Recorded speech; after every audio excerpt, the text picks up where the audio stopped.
when the turn came to me, I said, my dream is to ski to the South Pole. And I still remember their reaction. That's a boy's dream. That's impossible, you know. And I felt there was something very wrong with me.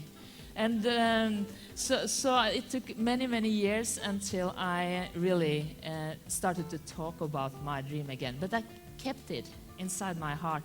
I read about polar explorers, I read about ice, I read about people doing a little bit different. My first hero was Madame Curie, because she was the first woman studying physics at Sorbonne in France. So I think maybe I'm not that mad, you know, or crazy, having that strange dream skiing to the South Pole.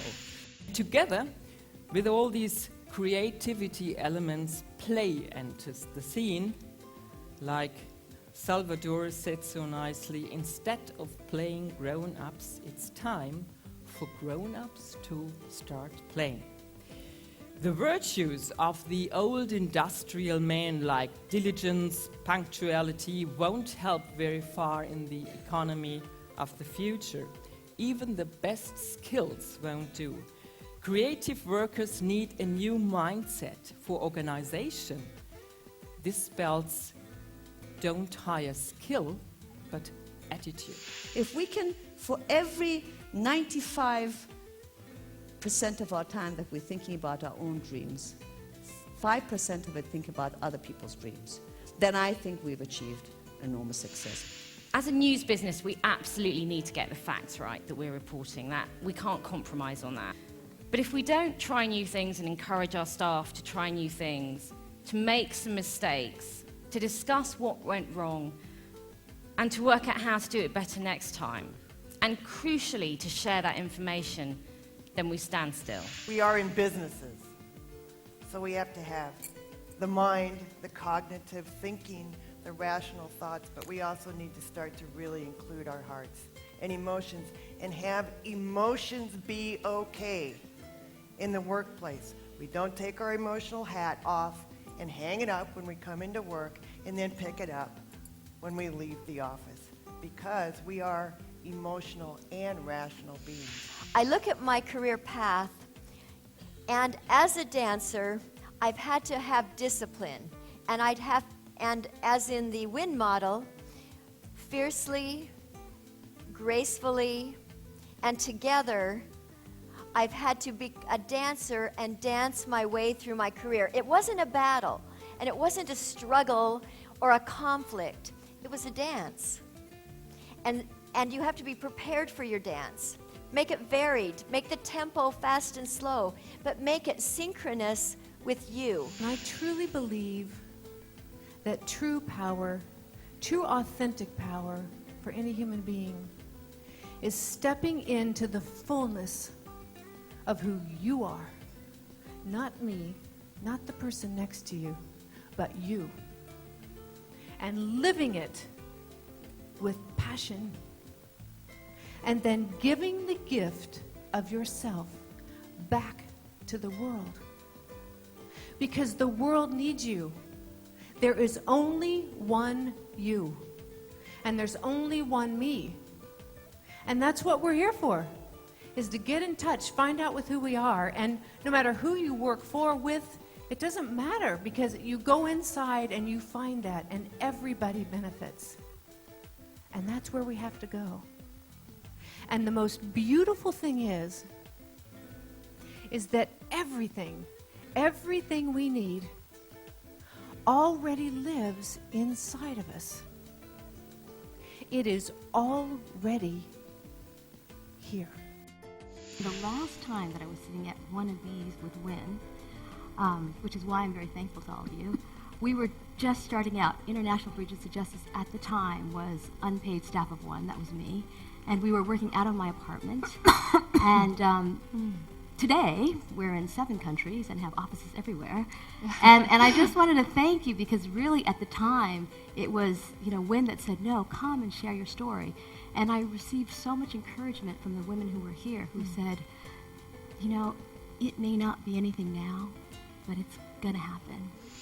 Probably because of my family history, and because I belong to a generation which has been particularly involved in battles for civil rights and equal opportunity issues. Women's condition is one of the challenges that more stimulates me. It is my passion. And even if results are difficult to achieve, I can't stand that the world continues to underutilize or to ignore 50% of its economic and human capital. The most wonderful profit that we can have in our work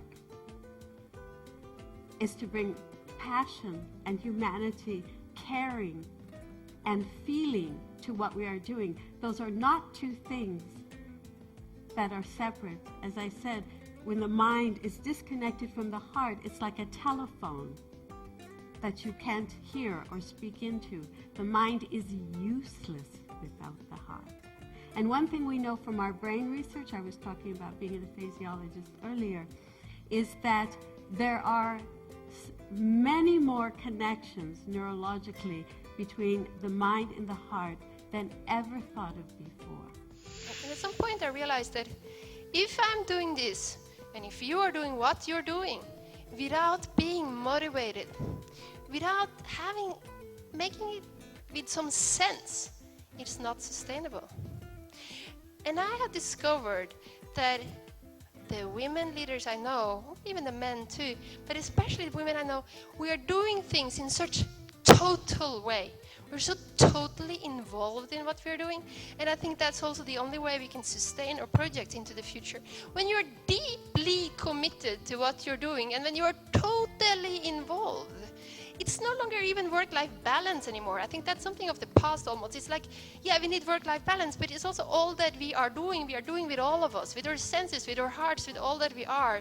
And when we do it that way, that when your work and your life is somehow unified with the values that you have and the meaning it gives in your life, then it can be sustainable.